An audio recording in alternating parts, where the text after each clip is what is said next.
Hi, everybody. Welcome back to the next session of the Kabbalah of Self-Change. We had a break last week because of Purim, so either our batteries are really charged or we're out of the habit of coming, which I'm afraid always happens. You know, when there's a break, people get out of the habit. Before we begin, we'll make a l'chaim, Baruch atah Adonai Eloheinu melech haolam she'akol niyeh b'dvaro. Okay. Now, before we begin, I want to make a couple of prefatory remarks, and I have some trepidation about making these remarks. Now I got your attention. Yeah. I want to confess that, no. My remarks are that, it occurred to me as I was preparing for this that two things that are related. One is, I hope this is interesting, but I don't intend it to be interesting. It has to be interesting or else you won't listen. But I intend this to be highly personal for everybody here, right? Not just for me, right? But this is not Torah like, some kind of thing that has nothing to do with us. This is about trying to understand how we're built, how we can grow as people, as Jews. And when we learn Torah like this, I think that a person has to learn it in a way which is not the same as if this were, let's say, Gemara Shir. I suppose theoretically someone could learn Gemara theoretically. Someone who's not committed at all to the system could learn Gemara. It's just interesting. And most of the Gemara doesn't talk about things that are overtly spiritual. Of course, there's always deep meaning behind everything, but it's on this overt level, it's not. That's not true with what we're talking about. This is overtly dealing with the most important issues of what's going on inside of us and how to move forward from the quicksand of life that we sometimes get stuck in. So when we explore these sources together, I sort of am suggesting, I'll put it soft, I command you. I guess that wouldn't work very well, would it? I'm suggesting that we kind of listen with a slightly different way than, you might listen to an academic discussion. You kind of listen with your mind and your heart. Applying that to myself too. At the risk of looking completely ridiculous globally, you know that I actually listen to it myself after I'm done? And it's not because I'm narcissistic, although I may be. I try to learn something. It's not like I'm going to impart some information to you, needy people, so you can come on my level of perfection. Rav Kook, when he wrote Orot Teshuvah, which this is based a lot on Orot Teshuvah, Rav Kook, The Lives of Repentance, that he wrote that book. He used to learn it every Elul before Rosh Hashanah. He wrote it himself. He learned it. Wow, Rav Kook, what are you learning? Orot Teshuvah. Oh man, I never heard of it. Who wrote it? I did. Sounds a little crazy, but it's not. Right? Because it's all Torah. It's not like I made up something. This is all Torah, right? That I'm trying to learn from it, and hopefully you'll come along for the ride. So to have that sort of openness of listening with mind and heart. And as we look at these sources, to try to look inside and think of how these ideas might apply to our own lives. And everybody has a different life here, as far as I know. Nobody has my life, right? You are blessed. Okay.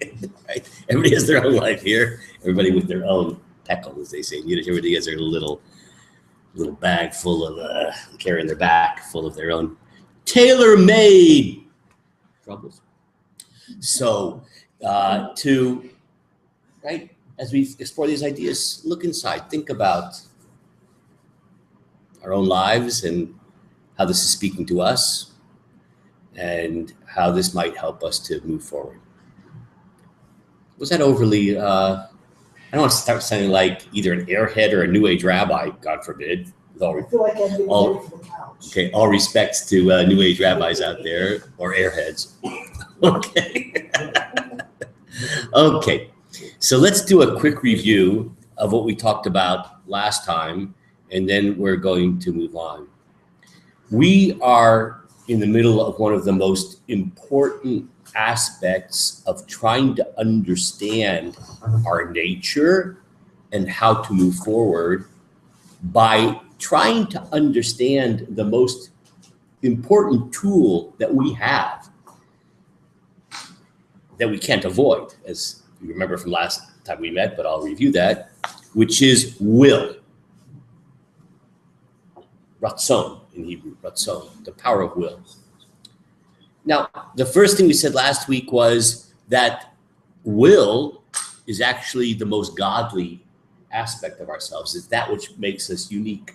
We saw this passage from the Torah where after Adam sins and God is a little disturbed, and then God says, Hein Adam haya k'echad, mimeno dat tov hara, that man has now become unique.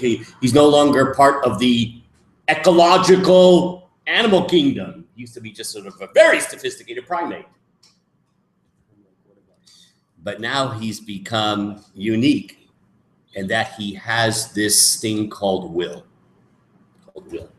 Now, of course, one of the ambiguities, and something we'll have to flesh out as time goes by, will is a little hard to understand exactly what that means. It has a lot of shades of meaning. For instance, to desire something, I want it, will. Free will, right? Willfulness, not a very nice word. They're all related to the same word, will and ratzon. So as we go on, we're going to be fleshing out what we mean by will. We talked about last time we met that will, the exercise of will, needs three elements. Knowledge, recognition. You have to sort of know what's in front of you, right? And you're going to will, right? Even if it's a bad exercise of will, like I want this entire cheesecake, which I do. So, you have to recognize that there's cheesecake there, okay? You then have to have will, the desire, right? And then the third element is you have to have capability. If you don't have a mouth, it's a little bit of a problem, right? Okay? Or maybe it's out of reach. You can't get to it, okay? So, knowledge, desire, and capability. Now, of those three things, will is the most encompassing, domineering aspect of our personality. How? We talked about this really interesting idea that, this is my stockbroker, that we're inexorably controlled by three components, three contexts of our life that nothing you can do about. Time, except for Marguerite, who's somehow has learned how to go beyond time. Place, got to be somewhere. You're always somewhere. You're always in time, and you're always in place. And you're always in will. You're always in will. You're always wanting something. You're driven, sometimes with greater force, sometimes with lesser force, but we're never not wanting something. We may want to destroy ourselves, just to take a bad example. That's also will. I want to end my pain, so I want out of here. There always is will. We're always driven.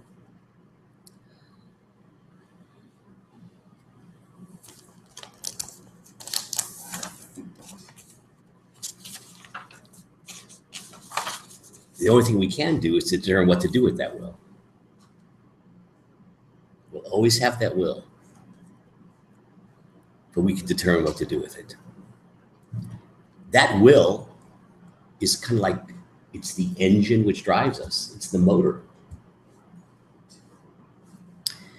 And that's why, because we're so driven by will, that's why we're always mobile.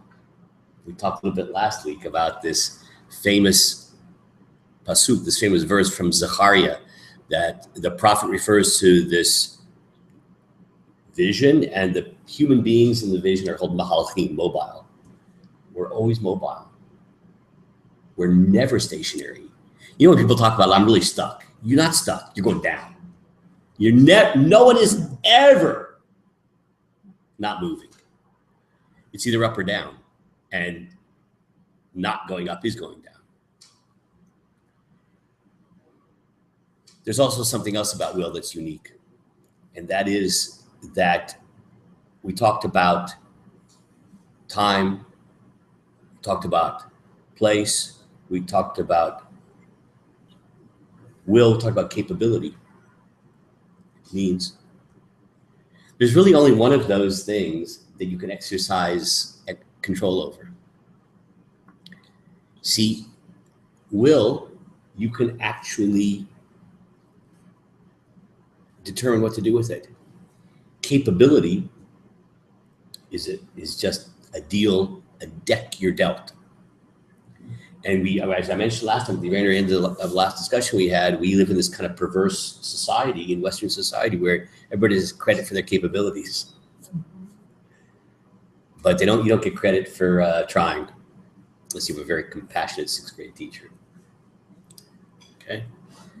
Now, of course, just as a footnote, obviously, even a person with great capability, if they don't exercise their will, they're not going to accomplish much. But at the end of the day, right, ultimately, God will judge us for our efforts.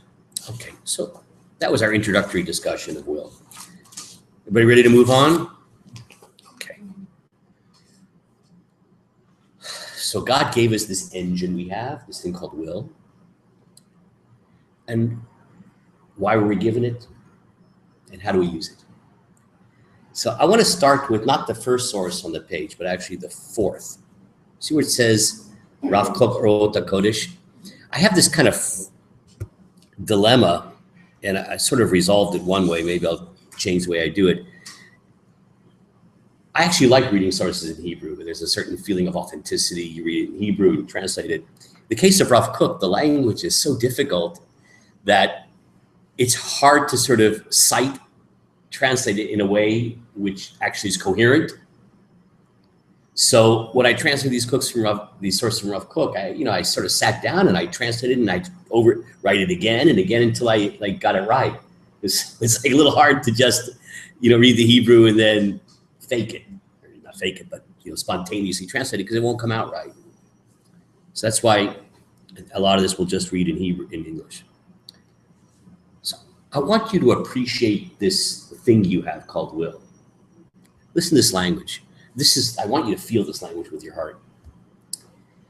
It is impossible to understand the wonder of human will in all its beautiful freedom as anything other than a spark from the great flame of the prodigious will permeating all existence, the expression of the will of the master of all worlds. May he be blessed.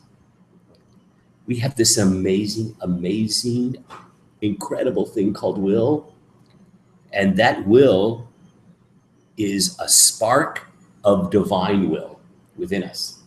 As we mentioned last week, when God says, oh no, what happened? Who's this Adam? So it could be that God is saying, wow, he's really godly. Of course, dangerous. High octane is dangerous. Okay? When the will is sanctified, you know what? I'm sorry. Move up to the previous source. We gaze in wonder on human will, a rich spiritual light that embraces in its power a multitude of powers and a multitude of creations. It is a light that soars with wondrous energy, descends the depths and ascends the heavens. That's this engine we have. Isn't that incredible language? This is not prose, this is poetry. Okay, so that's will. Now, are you ready? Here's the tough love part. So I need a stiff drink. So what are we supposed to do with this incredible, amazing, wondrous thing that we have? So let's learn a Mishnah, very famous Mishnah in Pirkei Avot. Hu haya omer, aseh ritzono kirtzoncha. Make your will his will. Right? What are we supposed to do with that will? Make it harmonious with God's will.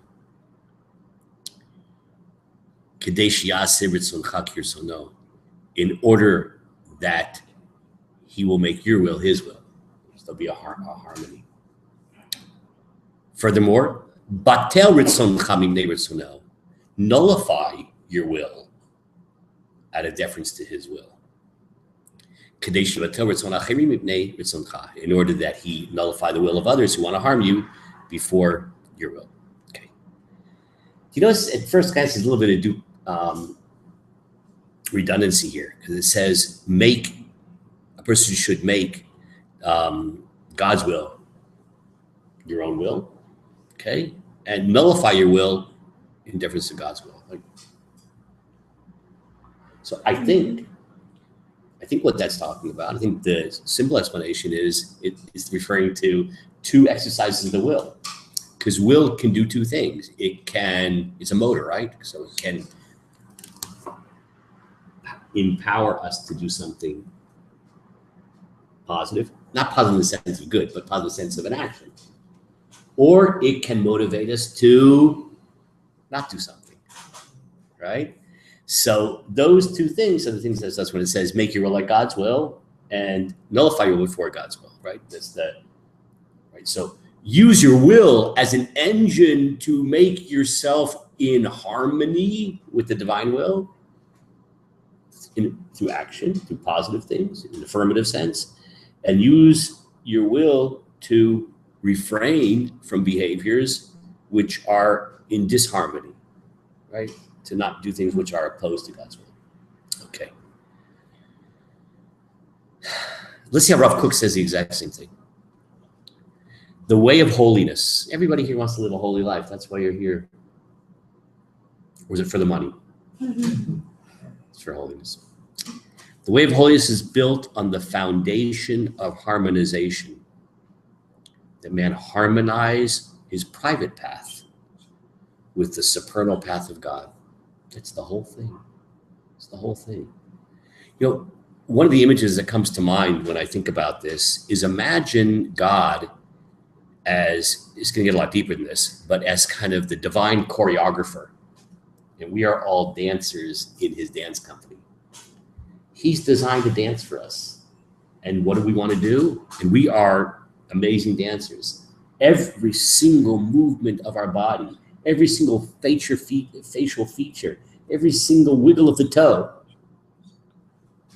every look of the eye, every breath is going to be an expression of this incredible ballet, this cosmic ballet, this cosmic dance that the great divine choreographer has composed. That's what we're supposed to be doing with will. Okay. Now, what happens if we accomplish this? Something amazing. So that's that paragraph that I started by mistake. It is impossible to understand the wonder of the human will and all its beautiful freedom as anything other than a spark from the great flame of the prodigious will permeating all existence. The expression of the will of Master of all worlds may be blessed. Now, get this. This is crucial. When the will is sanctified, right? When we make our will God's will, yes, come on, right? The branch becomes similar to its great root. So where's our will come from? Our will is a spark of the divine will. And so then that which comes from it, the branch, becomes similar to its root.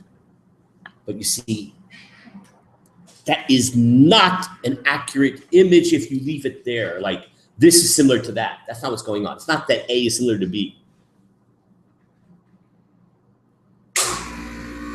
It suckles from it. You want to do me a favor? You know how to shut off the... I would just, sort isn't of, that to control the no, it's in... No one knows where it is. Yeah. Yeah. So I'm sorry. It's okay. It's very quickly, yeah, it's just hard to... Oh, speak. refrigerator. Yeah. No, I have a key. Actually. Isn't it like an umbilical cord? Okay, very good. It's not just one thing similar to the other. It's much deeper.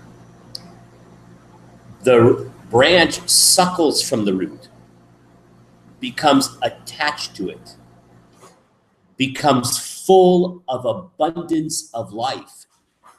It becomes full of eternal and complete content. When we make our will to be in harmony with God's will, it's not just that we're imitating God.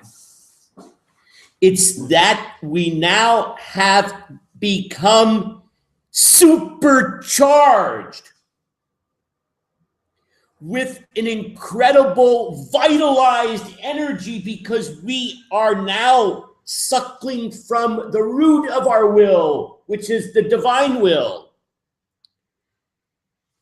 full of abundance of life, full of eternal and complete content. We're so full. We're so vital. We're alive for the first time. We're energized. We're in awe.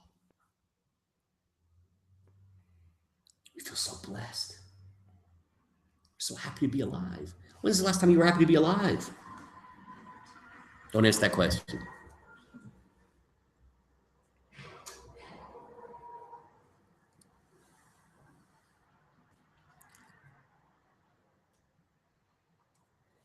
Now, what happens, God forbid, if this isn't how we live our life? Right? If we don't use our will to live in harmony with the divine will, and thereby we're plugging into incredibly high voltage of divine power, what happens if we don't live a life that way? What happens if we don't make our will to be in harmony with God's will? What happens if we don't nullify our will in the face of God's will? What happens if we're defiant? You know, we think I'm going to do it my way. I have an opinion too. I look out for my own interests. God, stay on this. Don't tell me what to do. With the dislodging of the personal will, Cook says, and it's sinking into the smallness and fragmentation of the private captivity in which has been imprisoned, behold, he detaches his will from his life force. First of all, I just want to look at that image again. Feel these words. The sinking of the will into smallness and fragmentation, where the will is imprisoned in a private captivity. We've imprisoned ourselves, fragmented ourselves. Instead of life being so expansive and vital and wonderful, it's become a self-made prison of smallness and mediocrity and fragmentation. Meets rhyme. It's a beautiful Pesach coming up, this idea of what freedom really is. Through this, right? We talked about when a person is making God's will, our will, right? When we live a life in harmony with God, that we plugged into this incredible source of divine energy and vitality and fullness. But then what happens if we detach? We're detaching ourselves from our life force.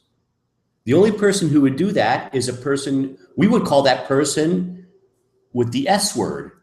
That person who detached herself from her life force is suicidal. But we do it all the time. We just don't call it suicidal, but it is. Every time we do something which is not in harmony with God's will, it's an act of suicide. Cutting ourselves off from our very source of life. Through this, he brings self-destruction, weakness, and darkness on his most internal essence, which is his will, which is his glory. Will is our glory. It's the human glory. Will is that incredible gift. It's our crown, literally our crown, right? A crown is a symbol of ratzon, of will, right? That's the idea of a crown, because a king can exercise will. It's malchut, very good. It's in Kabbalah. Keter, crown, is ratzon, is will. It's also connected with the lowest sphira, which is malchut. Kingship, that's kind of the manifestation. There's the will and then there's the implementation, it's malchut. Kingship. So what we do, we took that crown that could have been a vehicle for these words of fullness, abundance, eternal and complete content. And what have we brought upon ourselves? Self-destruction, weakness, and darkness.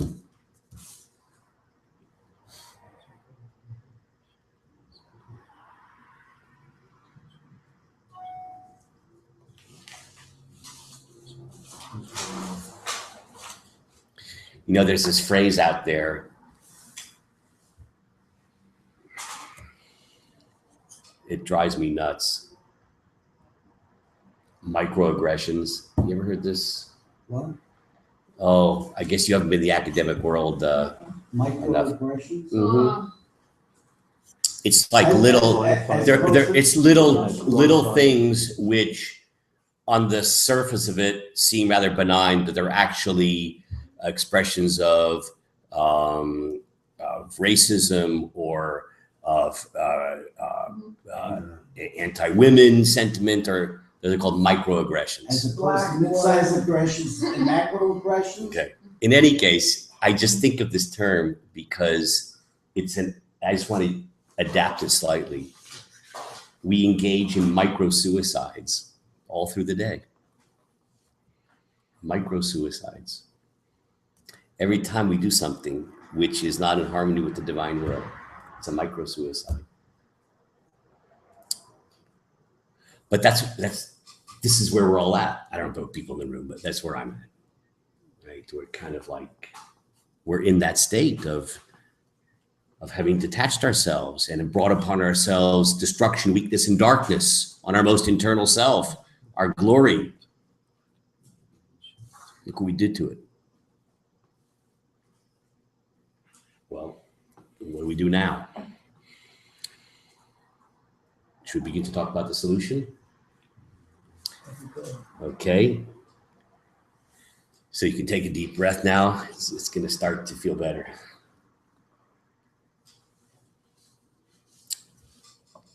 Cook says, he then focuses.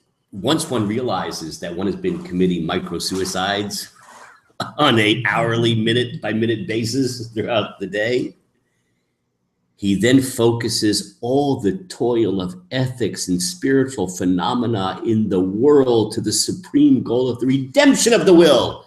You've got this incredible engine, will, and we used it in order to engage in micro-suicides of self-destruction and of weakness and darkness.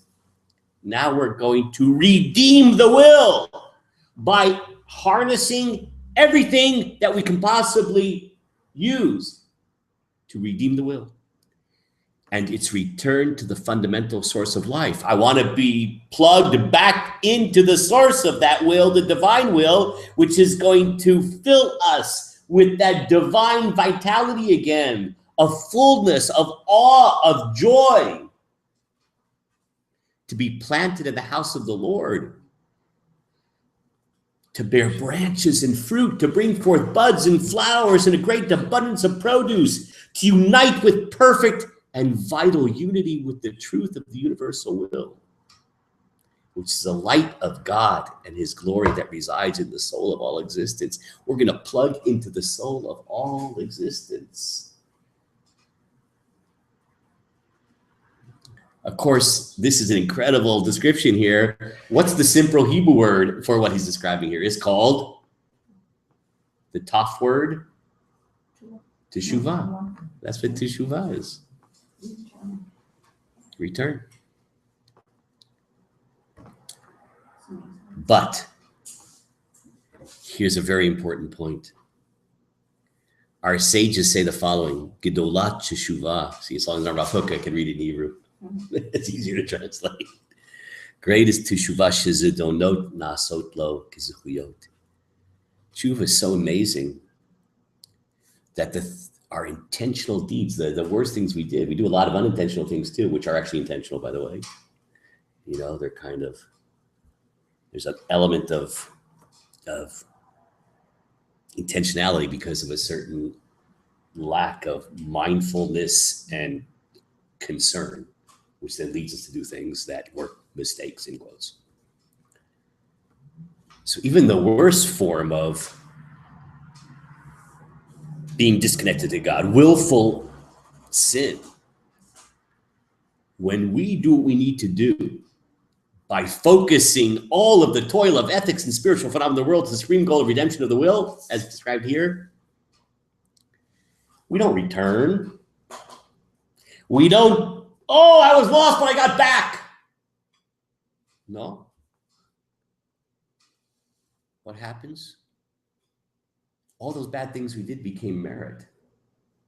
We didn't go back to the beginning. All those bad things became plus signs in our spiritual bank account. We're way ahead of where we started before we sinned.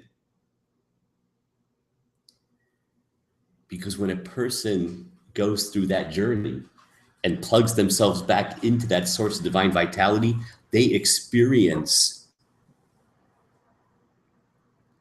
a vitality, an appreciation, an energy, wisdom, insight, humility, compassion that they would never have experienced if they hadn't gone through this torturous route. What a blessing. That's why I have intentionally chosen to be a sinner, so that I have the opportunity to experience teshuvah. Yes, I'm telling you now in public. But let's go into detail now. How does one do this? I want this. I want to taste this. I want to taste this joy. So first, Rav Kook is to tell us what not to do. And this is pretty radical. Will is the very foundation of life. It must pulsate throughout life. See, the emphasis here is on the word life.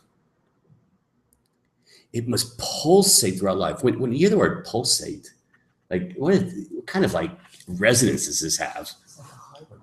A heart beating. This is vital. This is vitality with energy. Ethics, Torah, and every holy and lofty illumination must act upon it to give it integrity. Will, that is. We must not weaken its power. You see,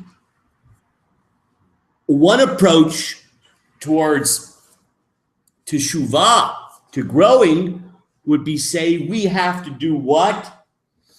Ground down our will. Because look where that motor led us. You know, I had this Ferrari. Big engine in that, under that hood. And look where it led me.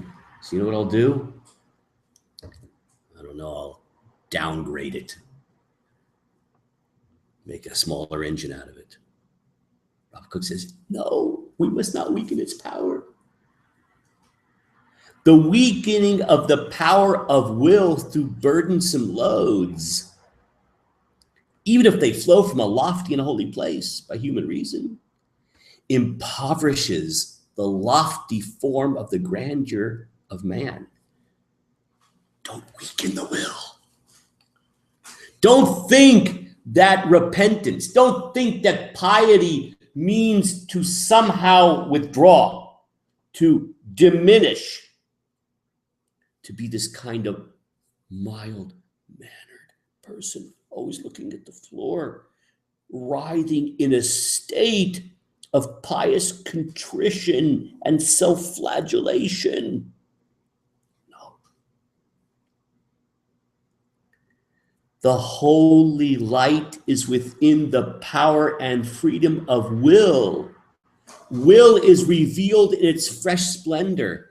The way to go forward is by learning how to tweak the will, not to diminish it, because the will is the engine. It's the engine which propels everything good in life.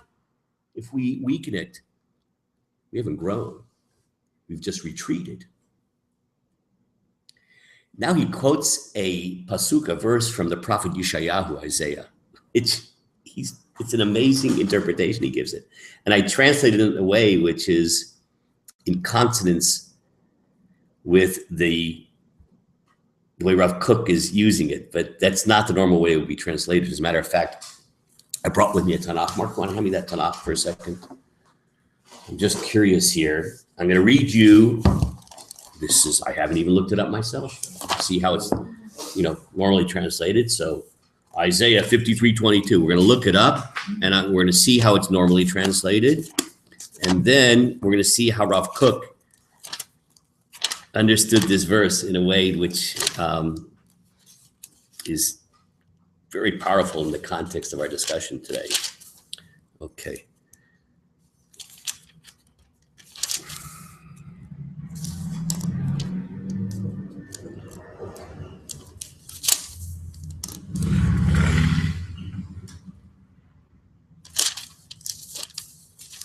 You know what? This is the second time this has happened to me, that the source citation is not correct.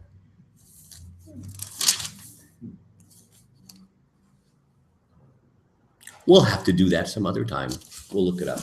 Okay. That was weird. That's really powerful. Okay, wait a second.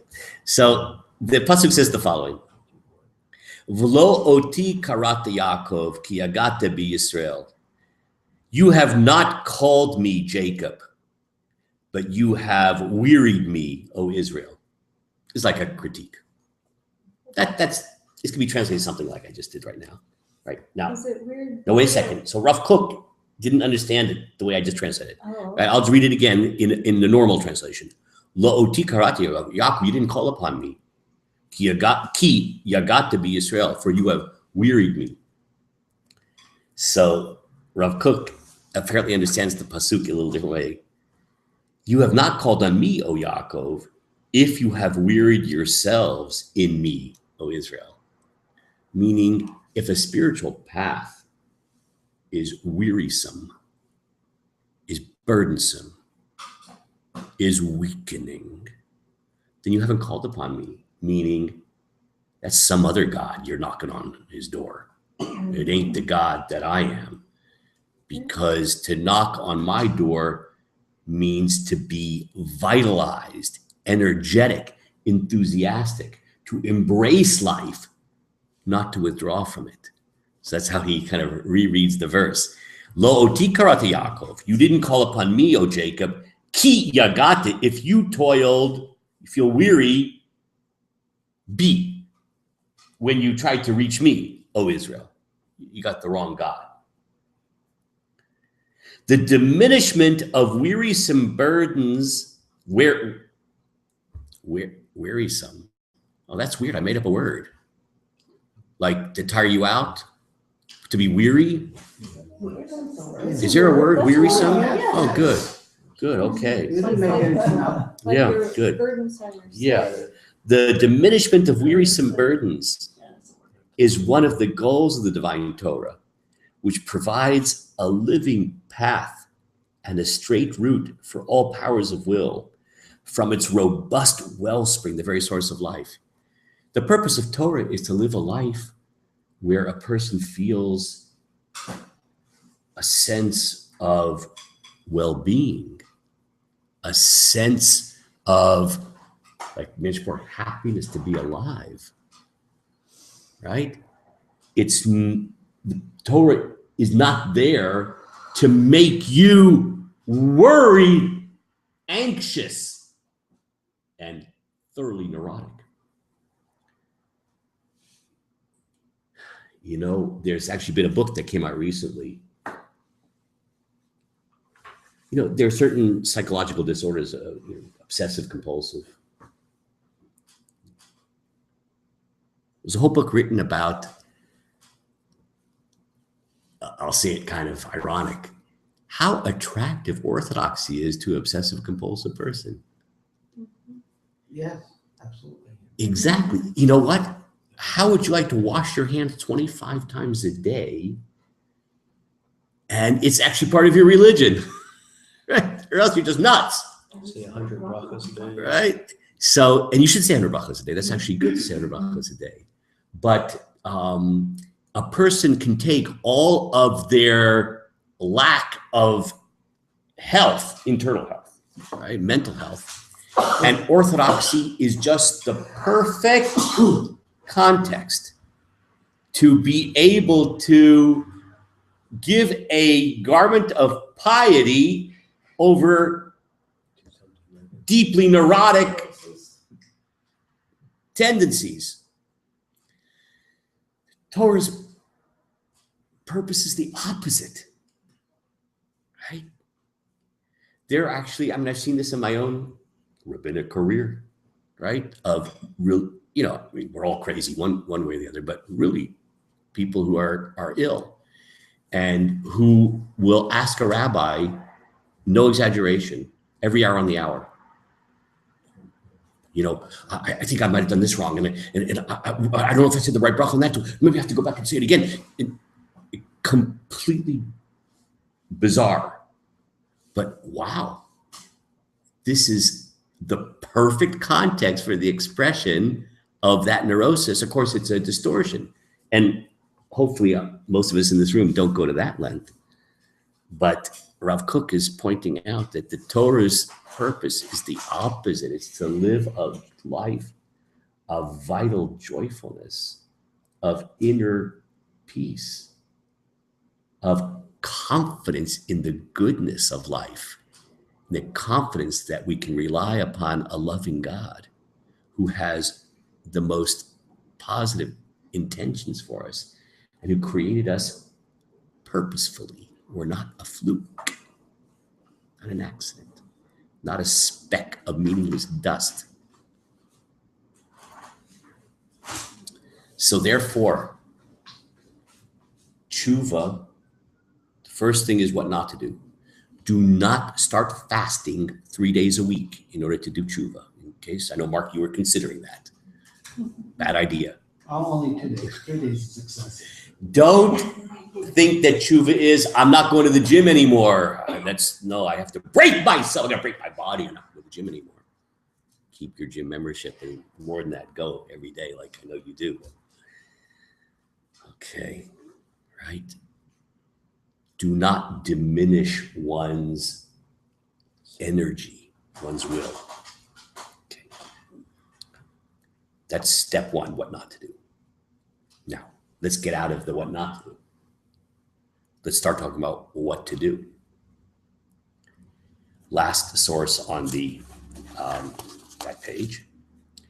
When a man feels his will is weak, he must try to strengthen it through various means in order that he manifests all good things.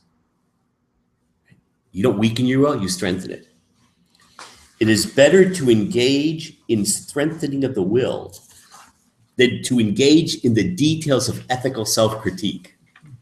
You know, there's that famous joke, which I don't even want to tell you anymore because just everybody knows it, and it's not funny anymore, about The guy who goes in the Beit Midrash of this Mussar yeshiva and sees them sitting there, nothing but dust and ashes. I'm nothing but dust and ashes. Everybody knows the rest of the joke. But that's what not to do. That doesn't lead to anything good. That's a diminishment and destruction of will. Let's try to strengthen the power of the will than to weaken it. Now, one big proviso. Of course, when one engages in the strengthening of the power of the will, one must not forget to deal with its purity and refinement, its elevation to holiness. It doesn't mean to, hey, I'm going to strengthen my will. I'm going to go out and go to a party of Sigma, what was that fraternity there? Alpha Epsilon. Sigma Alpha Epsilon. They really know how to party. I'm going to exercise my, energetic will. You don't know how to talk okay though. That's true. So that doesn't mean it, right? That we have to exercise this one, will in the spirit of purity and refinement.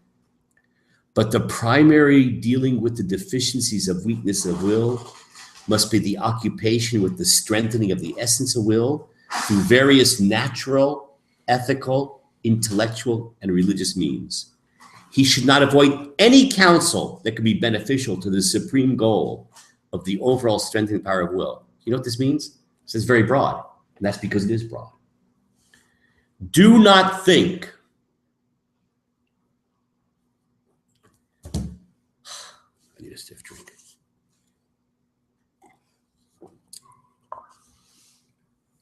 A long time ago, I once counseled somebody who had a real issue.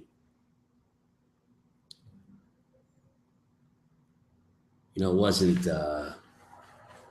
he didn't know what bracha to make on a mushroom. That wasn't his issue. Talking about self-destructive behavior.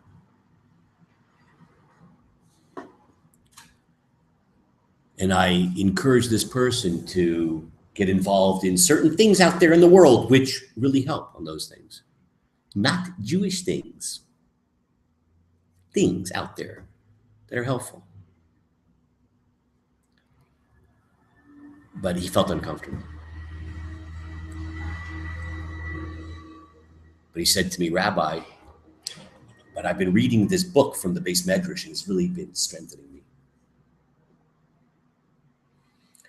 And then I got a call from his wife 2 days later. My husband's back to the same spot where he was. He's fallen completely. It's many years ago, and it's a memory that's very vivid in my, right? He didn't feel comfortable going to this non-Jewish thing out there, which actually is a powerful tool for redeeming of the will. But it's uncomfortable. He wanted to be in a safe spot. So he found a book, a book in the Beis Medrash written by the Ramchal or right, anybody, Hasidus, whatever it was.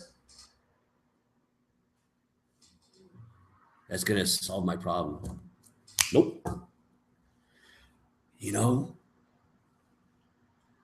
If we want to solve our problems, you have to have a wide reach. Any tool out there that's going to work, and search wide without fear and without prejudice and without small-mindedness. Because to fix that engine inside, you may require a lot of different tools. And sometimes the best mechanic is an Italian Catholic down the street, not a nice Jewish boy from Tel Aviv. Of course, it could be a nice Jewish boy from Tel Aviv too. Oh, you gotta watch what you say. You get the idea. So wide scope. Read on the internet. Look at all the different things. You're not the only person who suffered from these problems. What are all the different tools that humanity has thought of over the past 2,000 years? Now, the next step is we're going to talk about those tools one by one. The first one is the most basic.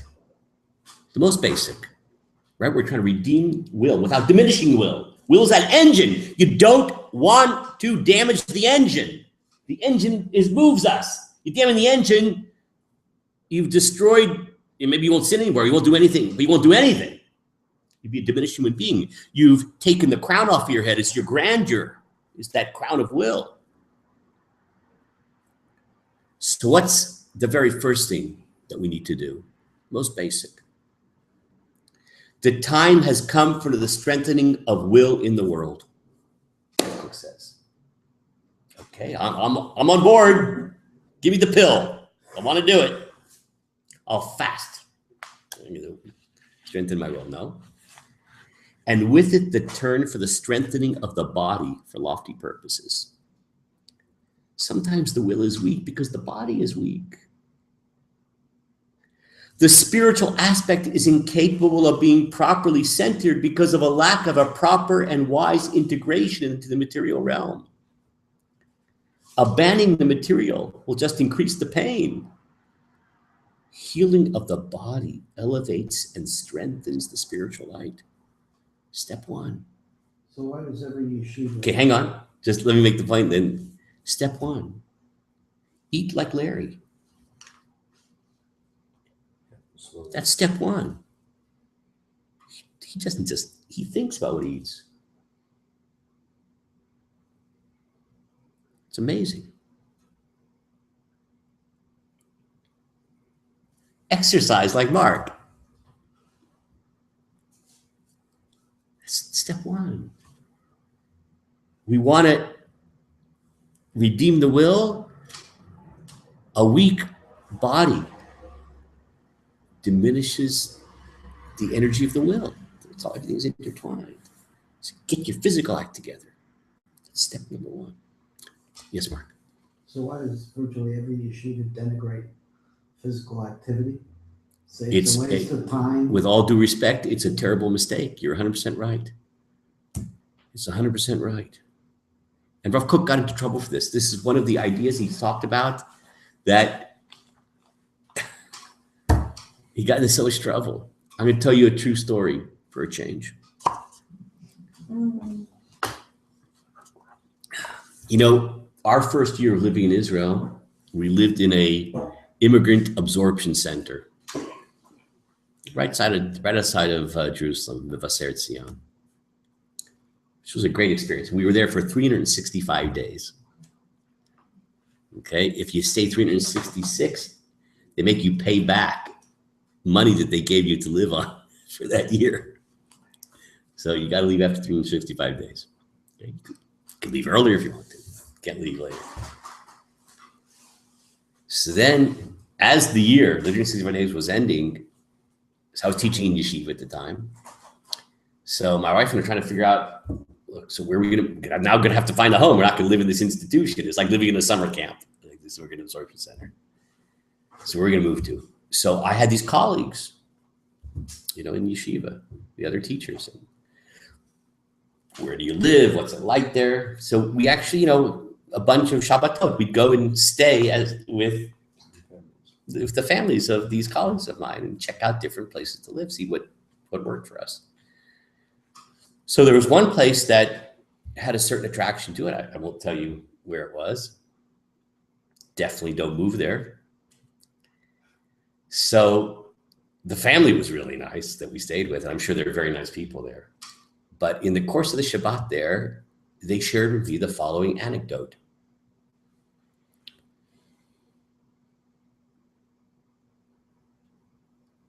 The community wanted to build a basketball court for kids to play basketball. And a very influential rabbi in the community said, if they have time to play basketball, they have time to learn more Torah. No basketball court.